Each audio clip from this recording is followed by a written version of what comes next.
Hello दोस्तों, मैं Shailendra sir आपके लिए आज लेके आया हूँ angle between the pair of lines ax² plus 2hxy plus by²।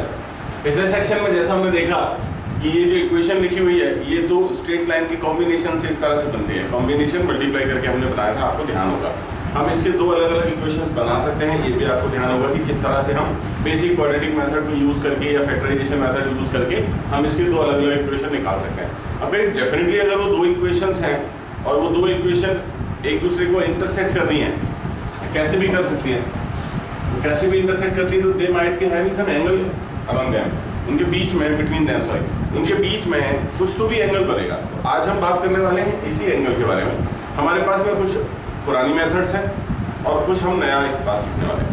पहले मैं पुरानी मेथड आपको रिवाइज करा दूं कि उस वक्त आप पहले भी आपने ये क्वेश्चन किया हुआ, ये कॉन्सेप्ट पढ़ा हुआ है एंगल बिटवीन टू लाइन के नाम से। तो अगर आपको सेपरेटली इन दोनों लाइंस के इक्वेशन मालूम हो, अगर सेपरेटली आपको इन दोनों के इक्वेशन मालूम है तो आप m1 और m2 डिटरमाइन करके एक फॉर्मूला होता था tan theta equal to m1 minus m2 upon 1 plus m1 m2, उसमें आप वैल्यू पुट करते थे और आपको इनके बीच ये बनने वाला जो एंगल है, चाहे वो ये हो चाहे वो ये हो, आप उसको निकाल सकते थे। अगर वो मोर देन 90 आता था तो ये हो जाएगा, लेस देन 90 आएगा तो वो ये हो जाएगा। तो ये कॉन्सेप्ट जो हमने पहले भी पढ़ रखा। लेकिन गाइस अब हमारे पास में इक्वेशन का पैटर्न हमने बदला हुआ है, हम आ गए हैं पेयर ऑफ लाइंस में और हमारे पास इक्वेशन कुछ इस तरह से होने वाली है।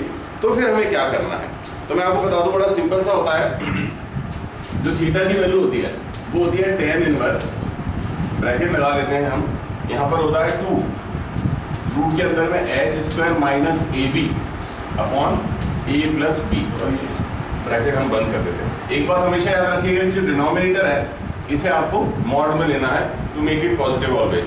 ये हमेशा पॉजिटिव रहे इसलिए हमने यहाँ पे मॉड लिख दिया। तो ये सिंपल सा फॉर्मूला है, आप इसे चाहे तो याद रख सकते हैं। ये टर्म थोड़ी सी मैथ्स में अच्छी नहीं लिखती है याद रखने वाली। तो ये आया कहाँ से है ये भी पता होना चाहिए। मैं पहले भी ये स्टेटमेंट दे चुका हूँ कि मैथ्स में कोई फॉर्मूला हो, कोई डेरिवेशन हो, वो सीधा सीधा नहीं होता है कि यहाँ मैंने लिख दिया है तो ये ऐसा होगा। वो हमेशा एक डेरिवेशन होता है, वो हमेशा एक रिजल्ट होता है। तो एक रिजल्ट कहाँ पहुँचा है, कहाँ से हम निकाल के उसको लेके आ रहे हैं, वो बातें आप हमेशा कोशिश कीजिएगा जानने के लिए। सपोज करते हैं हम उसको रिलाइव करने की कोशिश करते हैं। चलिए ये मेरे एक्सेस हो गए और आप जानते हैं कि ये जो स्टैंडर्ड फॉर्म मैंने लिखा हुआ है पेयर ऑफ लाइंस का, इसका एक कंपलसरी रूल है, इसमें बनने वाली जो दो लाइंस हैं वो दोनों लाइंस जो हैं वो ओरिजिन से पास होती हैं। हम सपोज कर लेते हैं कि हमारी एक लाइन जो है वो y = m1x है और दूसरी लाइन जो है वो y = m2x है। तो यू कैन सी क्लियरली यहाँ पर कि हमारे पास दोनों लाइंस के स्लोप आ गए हैं, है ना। और कल एक कंडीशन के बारे में भी हमने बात किया था कि अगर मैं इसे x के फॉर्म में एक क्वाड्रेटिक मान लूँ, अगर ये एक क्वाड्रेटिक इक्वेशन की तरह रिलेट करे, वेरिएबल हमने x लिया हुआ है और हम ये दो स्लोप मान लें उस इक्वेशन के, तो हमारे पास वैल्यूज थी m1 plus m2, that was what was it minus 2h upon a, and m1 m2 it was b upon ea। ये हमने पिछले सेक्शन में देख चुके हैं, कल पिछले वीडियो में। तो आप इसे ध्यान रख सकते हैं। अगर जैसे मैंने अभी आपको जो बात कही थी कि ये दो लाइन अगर हमको मालूम है, हम जानते हैं कि इनके स्लोप m1 और m2 है, तो we can use the formula tan theta is equal to m1 minus m2 upon 1 plus m1 m2। ये कब हम कर सकते हैं, जब हमारे पास ये दोनों स्लोप हों। बट व्हाट इफ अगर हमारे पास स्लोप नहीं है, सिर्फ ये स्टैंडर्ड आइडेंटिकल इक्वेशन है, इट मींस हम यूज करना चाह रहे हैं h और b और a के वैल्यूज को। तो हम क्या करेंगे गाइस, 10th क्लास में आपको याद दिला दूं, आपको मालूम है m1 प्लस m2 की value minus 2h upon b है। तो m1 माइनस m2 आप निकाल सकते हैं, m1 minus m2 that was within root, here it was m1 plus m2 whole square minus 4m1 m2। आपको याद आ गया होगा कि मैंने कैसे बनाया ये। आप इसे ओपन करेंगे तो ये सेम चीज ऐसे बन जाएगा टर्म। यहाँ पर है 1 प्लस m1 m2। और देखिए अगर आपको कोई कंफ्यूजन हो रहा हो कि सर इसको ऐसे कैसे लिखते हैं, तो मैं एक छोटी सी आपकी मदद करूंगा, इसे सॉल्व कर लीजिए। एक बार सॉल्व करना पड़ेगा, आप इसे सॉल्व कर लीजिए, definitely you will get this. Okay then, तो यहाँ पर जो वैल्यूज हम जानते हैं, हम 10th में भी यही किया करते थे कि m1 प्लस m2 की वैल्यू क्या होती है, that is minus 2h upon a, put कर दीजिए, माइनस 4 m1 m2 की वैल्यू क्या है, b अपॉन a, पुट कर लीजिए। यहाँ पर 1 प्लस m1 m2 की वैल्यू क्या है, b अपॉन a, ये भी पुट कर लीजिए। अब गाइस क्या करना है, ऊपर भी एलसीएम लेके सॉल्व करना है, नीचे भी एलसीएम लेके सॉल्व करना है। You are brilliant, very good, intelligent हो आप, इसलिए आप इस बात को समझेंगे कि मैं ये जो लिख रहा हूँ, यहाँ पर मेरे पास क्या है, 2 आ गया बाहर, यहाँ पे 4, यहाँ पे 4, 2 आ गया, यहाँ बचा है एच स्क्वायर अपॉन ए स्क्वायर था, एलसीएम के बाद यहाँ पर बचा है माइनस ए बी अपॉन, यहाँ पे डिनोमिनेटर में क्या है, ए। इन द सेम मैनर जब आप यहाँ एलसीएम लेंगे, ये ए लिख दिया, 1 ए प्लस, सॉरी हम यहाँ भी एलसीएम ले रहे हैं, ये ए, तो ये ए और ये ए कैंसिल हो गए। तो दोस्तों हमारे पास tan थीटा की वैल्यू क्या निकल के आ रही, देखो tan थीटा की वैल्यू आई है 2√h square minus a b upon a plus b. That was same as we have written it earlier. हमने पहले भी ये टर्म यहाँ पर लिख चुके हैं कि हमारा जो फॉर्मूला है वो इस तरह से डराइव होगा। तो मुझे नहीं लगता कोई बहुत टफ है या इसमें कोई बहुत बड़ा रॉकेट साइंस है। आप सिंपल मैनर में आप भी इसको डिराइव कर सकते थे। थोड़ा सा जानकारी अगर आपको हो तो डेफिनेटली आप कर लेंगे। अभी क्या हुआ, एक बड़ी इंपॉर्टेंट सी बात इसमें मुझे ध्यान आती है कि जिस तरह से मैंने ये 2 लाइंस आपको ड्रॉ करा के दी हुई है, कोई जरूरी थोड़ा है कि वो लाइन इस तरह से फर्स्ट क्वाड्रेंट के रिस्पेक्ट में काम कर रही हो। इट माइट बी पॉसिबल, मैं ऐसे फॉर्मूले डायग्राम से बात करूंगा, इट माइट बी पॉसिबल कि एक लाइन जो है वो मेरी ऐसी हो, दूसरी लाइन ऐसी हो। तो गाइस आप समझ रहे हैं मैं क्या बताना चाह रहा हूँ आपको? मैं आपको बताना चाह रहा हूँ कि क्या ये हो सकता है कि दीज 2 लाइन्स, यहाँ पर जो 2 लाइन हमने इंक्लूड करके रखी हुई है वो दोनों एक दूसरे के साथ अगर 90 डिग्री बना रही हो, means perpendicular to each other हो, तो हम कुछ कर सकते हैं क्या? तो डेफिनेटली हमने पहले भी पढ़ा हुआ है। देखिए हमारे पास ये फॉर्मूला है, what is it, tan 90 is equal to √h square minus a b upon a plus b, as I have told you that you have to use a plus b with mod sign to make it positive always. tan 90 की value guys infinite can be written as 1 upon 0, so that here it is h square minus ab upon a plus b. So cross multiplication के बाद हमारे पास में क्या बचेगा, a plus b is equal to 0 और better to say a is equal to minus b.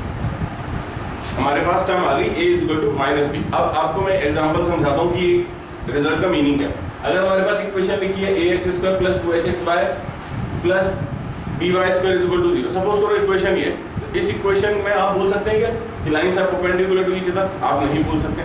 लेकिन अगर कहीं मैं आपको ये टर्म दे दूं, एक नया इक्वेशन देता हूँ 3x square minus 17xy minus 3y square equals to 0, तो आप कंपेयर करें, a की वैल्यू कितनी है 3, b की वैल्यू कितनी है -3। आप देखें a प्लस b अगर 0 आ रहा है या a की वैल्यू b से साइन में उल्टी है, मतलब a पॉजिटिव b नेगेटिव है, तो आप देख सकते हैं a और b का कॉम्बिनेशन। तो यहाँ पर जो 2 लाइन हम यूज कर रहे हैं, the both are perpendicular to each other, very simple है गाइस, इसे आप ध्यान रख सकते हैं। तो क्या ऐसा भी हो सकता है कि अगर परपेंडिकुलर ना हो तो क्या होगा, वो इंटरसेक्ट करेगी कुछ इस तरह से, ठीक है। अगर वो इस तरह से इंटरसेक्ट नहीं कर रही है, वो परपेंडिकुलर नहीं है, तो थर्ड केस क्या हो जाएगा दोस्तों? अपने आप ही बनता है यार, वो हमने पहले भी बना रखा है। क्या बात कर रहा हूं मैं, if this angle there is no angle between them, tan 0 means there is no angle, तो क्या होता देखते हैं। यहाँ पे हम क्या लिखेंगे, h square minus a b within root upon a plus b whatsoever is in what. tan 0 की वैल्यू क्या होती है दोस्तों, वो 0 होती है, तो हम यहाँ पे क्या रखेंगे 0। यहाँ पर हमारे पास बचता है h square minus a b upon a plus b. This time you are going to transfer a plus b this side, so that क्या बचा, h square minus a b is equal to 0। मुझसे ये नहीं कहना root कहाँ गया, ठीक है, स्क्वायरिंग करके हमें रूट क्योंकि बराबर में 0, तो हमारे पास कंडीशन क्या है, h square is equal to a b, या फिर मैं क्या कह सकता हूँ आपसे, h square is equal to a b. क्या ये 2 रिजल्ट जो मैं आपको बता रहा हूँ ये आप ध्यान रख सकते हैं? आपको अगर तेजी से स्पीड अप होके क्वेश्चंस के आंसर्स बनाने, सॉल्यूशन बनाने, तो ये दो कॉन्सेप्ट अगर आप याद रखते हैं तो इससे रिलेटेड क्वेश्चन आप बहुत इजीली करेंगे। अब जैसे एग्जांपल के तौर पे जैसे हम ये इक्वेशन ले ली, हम एक और इक्वेशन ले लेते हैं, ठीक है। तो यहाँ पे हमारी इक्वेशन जो बन रही है वो हो रही है, मुझे लेना है h square is equal to a b, compulsory मैं ले ही रहा हूँ आपसे। तो क्या ले लिया जाएगा इस h स्क्वायर, हमने 2h लिखा है यहाँ पर, याद रखिएगा। क्या ले लें, इक्वेशन क्या बनेगी हमारी, x स्क्वायर प्लस हम ले लेते हैं 18 ले लेते हैं यहाँ पर, 18xy plus 3y square is equal to 0, यहाँ पर भी हम 3 ले लेते हैं। तो यहाँ पर h की वैल्यू क्या निकल के आ रही है, आप नोटिस करें, ये 2h इक्वल्स टू 18 है, h की वैल्यू क्या है 9 square must be 81, so that I will have to take 9 there, here 9 here 9 like that. आप देखें h square is equal to 9 9 81। So अगर ये कंडीशन रेयरली आती है, आ सकती है। अगर ऐसी कोई कंडीशन का क्वेश्चन आपको मिलता है आपको डायरेक्टली आइडेंटिफाई करना है कि the lines are coincident, they are not making any angle with the given lines, they are coincident line, overlapping line जिनको आप कह सकते हैं। तो ऐसे छोटी छोटी सी कंडीशन होती है जो हमने ध्यान रखनी है, ठीक है ना। इसके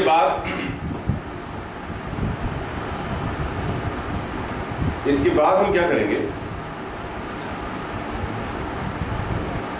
अगर हमारे पास कोई लाइन दी गई है और हमने यहाँ अज्यूम कर लिया है कि ये जो a is equal to -b है for the case of perpendicular and h² is equal to ab for the case of coincident lines, हम थोड़ा सा और आगे चलते हैं और हम निकालते हैं pair of lines perpendicular to the lines given and passing through origin. हम क्या करने वाले, मैं इसको रफ करता हूँ फिर मैं लिख के बताता हूँ आपको।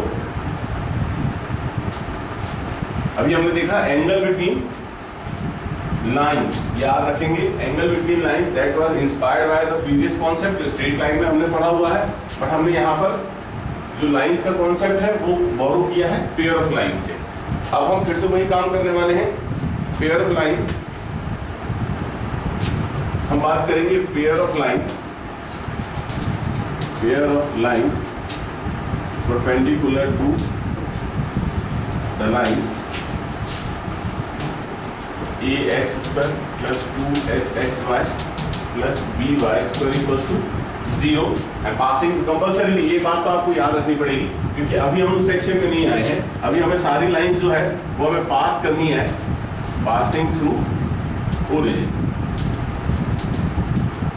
क्या लिखा मैंने, आप समझ गए होंगे, हेडिंग से आपको समझ में आता है।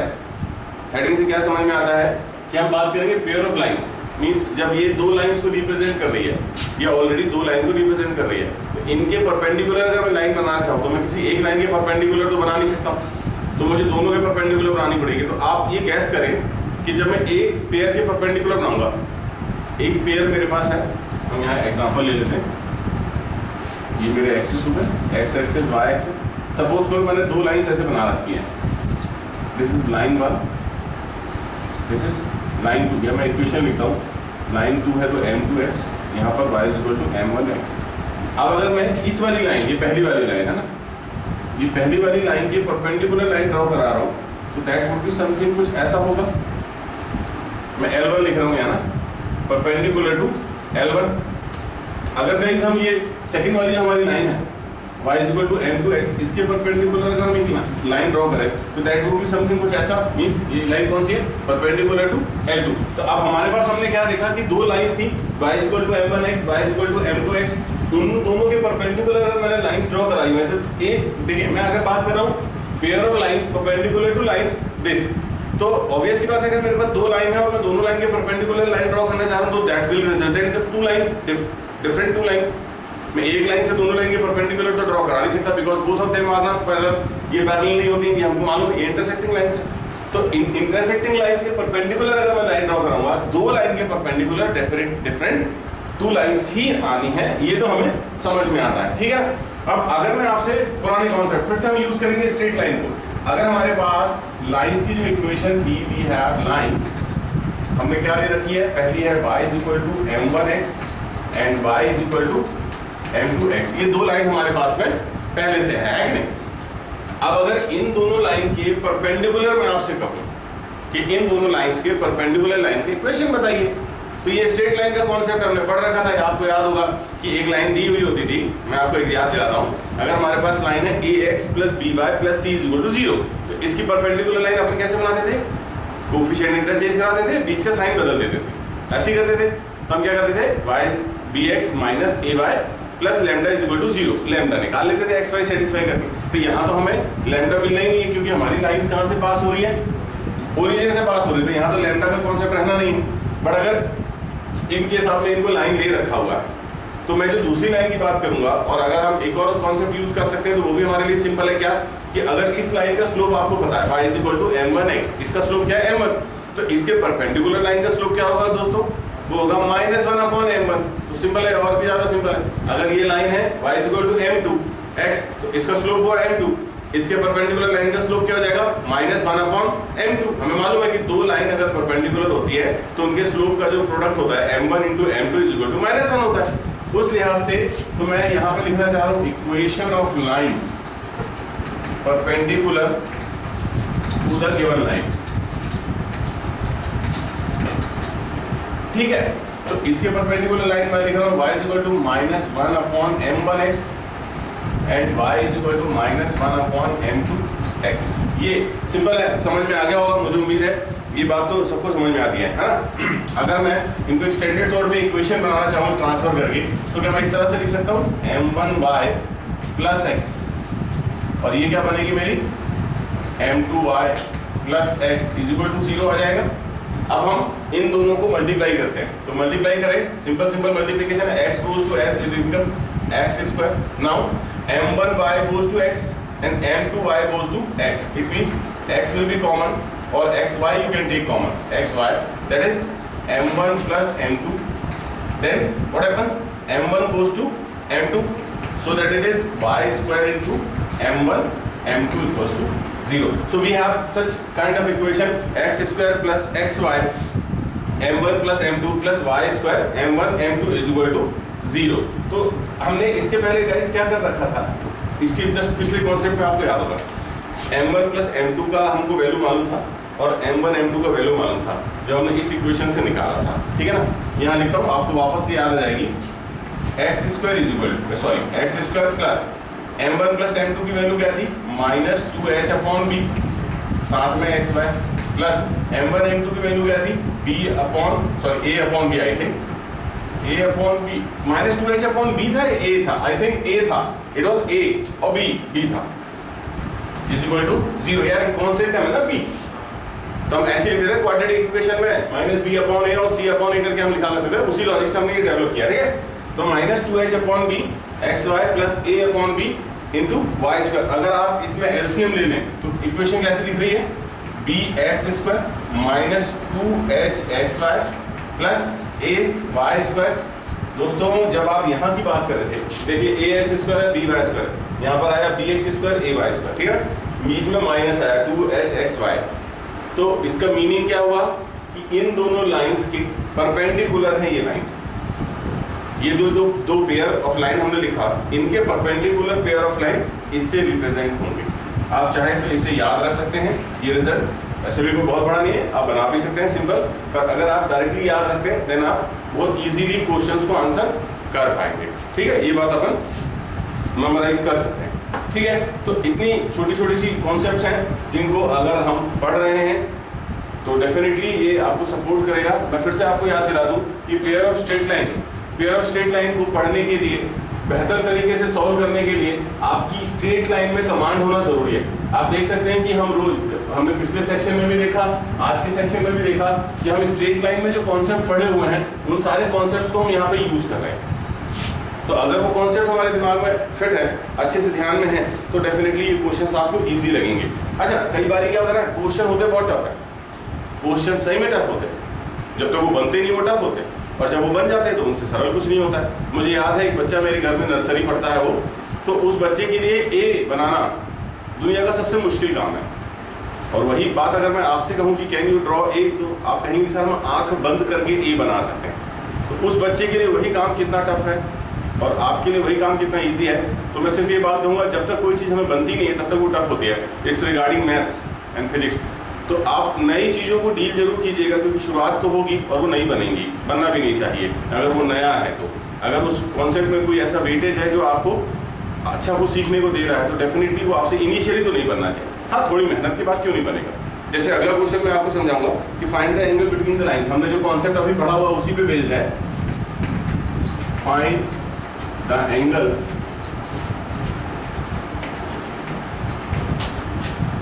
Between the lines. लाइंस का इक्वेशन देखिए, घबराइएगा बिल्कुल भी नहीं। यहाँ पर लिखा हुआ है x square y square sine square theta is equal to yes x cos alpha लेते हैं हम, क्योंकि हमें चेंज करना है, x cos beta minus Y sine beta. ये टर्म्स डिफरेंट है इसलिए मुझे थीटा को चेंज करना पड़ा है, and it has whole square. तो गाइस समझ में आया क्या लिख दिया मैंने? देखिए यहाँ पे लिखा है x square plus Y square sine square alpha. Then x cos beta minus y sin beta whole square. ये पेयर ऑफ स्ट्रेट लाइन है। वो दो लाइन जो बन रही है, इसमें दो लाइंस मिलके बनी है, उन दोनों लाइंस के बीच में बनने वाला एंगल आपको निकालना है। तो अभी मैंने थोड़ी देर पहले आपको दो कॉन्सेप्ट्स डिस्कस किए। एक कॉन्सेप्ट वो था जिसमें अगर आप ये जान गए कि ये कौन सी दो लाइन से मिलके बना हुआ है, if you got the two lines, equation of two line, then you can have the slopes, और आप फॉर्मूला अप्लाई कर देंगे tan theta equal to m1 minus m2 upon 1 plus m1 m2। एक तरीका ये हो। दूसरा तरीका हमने जो अभी आज देखा हुआ है, जिसमें हम a, b और h की हेल्प लेते हैं। हमारा फॉर्मूला क्या था? tan theta is equal to 2√h² minus ab upon mod a plus b। तो हमारे पास ये दो तरीके हैं, जो भी फेवरेबल लगे आप उसको फॉलो कर सकते हैं। बट इनिशियली सबसे पहले आपको करना क्या होगा, ये अभी स्टैंडर्ड तौर पे तो नहीं दिख रही है, चाहे पेयर ऑफ स्ट्रेट लाइन की भी बात करूं तो उसका स्टैंडर्ड इक्वेशन ऐसा नहीं था। तो सबसे पहले आप क्या कीजिए, इसे स्टैंडर्ड फॉर्म में ले आइए। स्टैंडर्ड फॉर्म कहने का मतलब हम इसे मल्टीप्लाई कर सकते हैं definitely, X square sine square alpha plus Y square sine square alpha, इन सबको मैं यहाँ ट्रांसफर कर लूँ, minus X cos beta minus Y sine beta whole square है इक्वल टू 0। अब हम इस होल स्क्वायर को ओपन करते हैं, तो साथ में माइनस साइन को भी हम एंटर कराएंगे, याद रखिएगा। तो यहाँ पर हमारे पास है x square sine square alpha plus Y square sine square alpha minus x square cos square beta minus y square sine square beta plus 2xy sine alpha cos sine beta cos beta, sorry sine beta cos beta equal to 0। Okay guys, यहाँ मैंने formula लगा दिया a minus b whole square और ऐसे कर दिया। अब यहाँ पर और यहाँ पर आप देख सकते हैं एक्स स्क्वायर कॉमन है, तो हम एक्स स्क्वायर को अगर कॉमन लेते हैं तो हमारे पास टर्म होती है sine square alpha minus cos square beta. Then हम अगर इन दोनों में से वाई स्क्वायर कॉमन लेते हैं, then we have y square, this is sine square alpha minus sine square beta. Then what it can be written plus x y sine 2 beta. आपको याद होना चाहिए formula trigonometry, 2 sine beta cos beta become sine 2 beta. तो ये थोड़ा सा आप देख सकते हैं कि हमने हमारे स्टैंडर्ड फॉर्म के तौर पे इसे ले आए हैं। अगर स्टैंडर्ड फॉर्म में आपको याद दिलाऊं तो standard form was something like this, ax² plus 2hxy plus by square equals to 0। ये हमारा स्टैंडर्ड फॉर्म है, ठीक है। कंपेयर करके देखते हैं सब। एक्स स्क्वायर का कोफिशिएंट यहाँ पे क्या है? a। यहाँ एक्स स्क्वायर का कोफिशिएंट क्या हो रहा है? a is equal to sine square alpha minus cos square beta. Compare करें, सिंपल सा कंपेरिजन। यहाँ पे h की वैल्यू देखते हैं, वहां पे देखते हैं h, यहाँ 2h है, याद रखिएगा 2h इज इक्वल टू ये पूरा था, तो यहाँ पे h की वैल्यू क्या हो जाएगी? Sine 2 beta upon 2। Then b, यहाँ पे b देखिए y स्क्वायर का कोफिशिएंट यहाँ पे b है, y स्क्वायर का कोफिशिएंट यहाँ पे क्या होना है? b is equal to sine square alpha minus sine square beta. तो गाइस हमने ये a h b तीनों की वैल्यू निकाली। फिर से मैं आपको याद दिलाऊं, बेहतर है अगर आपको फॉर्मूला याद हो। जो फॉर्मूला अभी मैंने आपको बताया, what was it? tan theta is equal to √2 था बाहर, h square minus ab upon a plus b mod के अंदर 2 था ना बाहर। अब हम इस फॉर्मूले में हमारी जो वैल्यूज हैं ये, वो सारी की सारी हम यहाँ पर रखने वाले हैं। चलिए रखते हैं, यहीं पे रख लेते हैं। तो 2 √, बड़ी सी वैल्यू है तो बड़ा सा रूट भी लगना चाहिए। h स्क्वायर, h ये है, क्या आ जाएगा?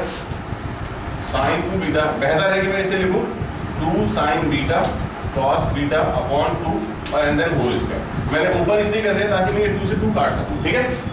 अब यहाँ पर माइनस ए बी, ए की वैल्यू ये है, बी की वैल्यू ये है। माइनस ए की वैल्यू है sine square alpha minus cos square beta, in other bracket this is sine square alpha minus sine square beta. Now denominator saying a plus b, a is that, b is there. This is mod of sin square alpha minus cos square beta plus sin square alpha minus sin square beta। ये values अपन ने a, b और h की जो values यहाँ पे रखी है, ट्रिग्नोमेट्रिकली solve करने के बाद में क्या होने वाला है? यहाँ पर हम सॉल्व करेंगे 2√, बड़ा सा रूट बना है गाइस, तो याद रहिए ये क्या बन गया? Sine square beta and then cos square beta. Okay, then minus sine, मैं मल्टीप्लाई कर रहा हूँ, इन दोनों टर्म्स को मल्टीप्लाई कर रहा हूँ, माइनस साथ में एंटर कर रहा हूँ। देखिएगा, ध्यान दीजिएगा, पहली टर्म आ रही है sine to the power 4 alpha, then next term आ रही है sine square alpha alpha and then sine square beta. Okay, then next term है plus cos square beta then sine square alpha, then the next term is minus cos square beta and then sine square beta. ये मेरी next term आ गई सारी की सारी। Denominator में क्या बन रहा है? डिनोमिनेटर में अगर आप नोटिस करें यहाँ और यहाँ से अगर हम माइनस कॉमन ले लें, ये लिखा है cos स्क्वायर बीटा, ये लिखा है साइन स्क्वायर बीटा, अगर माइनस कॉमन लेते हैं तो वो बन जाएगा 1, cos square beta plus sign square beta 1 होता है, और ये दोनों ऐड होकर डबल हो रहे हैं। देखिए मॉड के अंदर में 2 साइन स्क्वायर अल्फा माइनस 1, तो डिनोमिनेटर तो बहुत छोटा हो गया। न्यूमरेटर में देखिए कोई टर्म कैंसिल हो रही है, कॉमन हो रही है या ऐड ऑन हो रही है, तो देखते हैं। हाँ बिल्कुल बिल्कुल, यहाँ पे देखिए sign square beta cos square beta, यहाँ पर sign square beta cos square beta, ये दो टर्म जो है वो कैंसिल हो गई, तो थोड़ा तो गाइस छोटा हो गया है ना। अब अगर बात करी जाए इन दोनों में कुछ कॉमन है, ऐड ऑन हो रहा है, डेफिनेटली हो रहा है। यहाँ पे देखिए हम साइन स्क्वायर अल्फा अगर हम कॉमन लेते हैं तो sign square beta plus cos square beta हमारे पास बचेगा, ठीक है ना। ये क्या है, यहाँ विजिबिलिटी बिल्कुल है।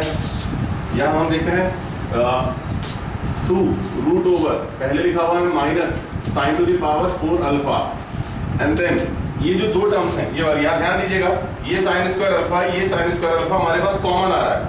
अगर हम इनको कॉमन ले रहे हैं, साइन स्क्वायर अल्फा हमने कॉमन लिया, तो यहाँ पे क्या बचेगा, sine square beta, definitely sine square beta.